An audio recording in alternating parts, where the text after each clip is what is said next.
السلام علیکم ورحمۃ اللہ وبرکاتہ۔ دوستوں، کیا کبھی آپ کے ساتھ ایسا معاملہ پیش آیا کہ نبی کی سیرت کو بیان کیا گیا ہو اور آپ کے بدن کے رونگٹے کھڑے ہو گئے ہوں، یا صحابہ کے دردناک واقعے کا تذکرہ ہوا ہو اور آپ کی آنکھیں بھر آئی ہو؟ بھائی، میرے ساتھ تو ایسا معاملہ ہوتا رہتا ہے۔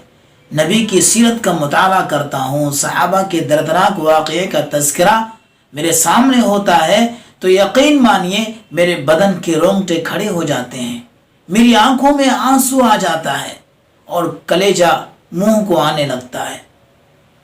کیوں؟ اس لیے کہ میرے نبی کی صفات ہی ایسی تھی۔ جس نے میرے نبی کو گالی دی، آپ نے اس سے نرم گفتگو فرمائی۔ جس نے میرے نبی کی عزت کو پامال کیا، آپ نے اسے عزت دی۔ جس نے میرے نبی کا خون بہایا، آپ نے اسے اپنے گلے سے لگایا۔ جس نے میرے نبی پر ظلم کیا، آپ نے اسے معاف فرما دیا۔ نہ کوئی بدلہ، نہ کوئی انتقام، یہاں تک کہ میرے نبی نے کسی سے بے رخی تک بھی نہیں کیا۔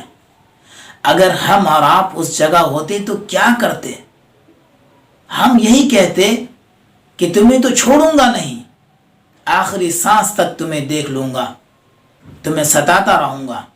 لیکن قربان جائیے میرے نبی پر، میرے نبی نے کبھی بے رخی نہیں کی۔ واہ، کیا سیرت ہے، کیا میرے نبی کا اخلاق ہے۔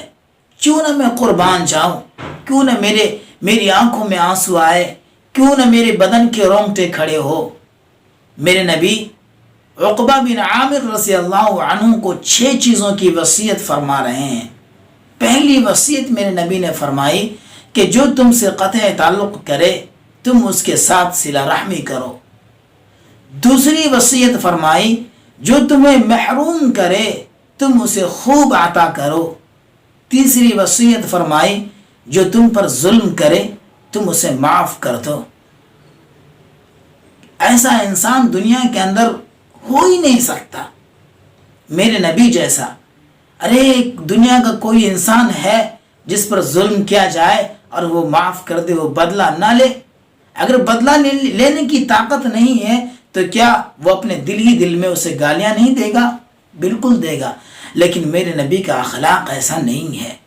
چوتھی وصیت فرمائی کہ تم اپنی زبان پر قابو رکھو، تم اپنی زبان پر قابو رکھو۔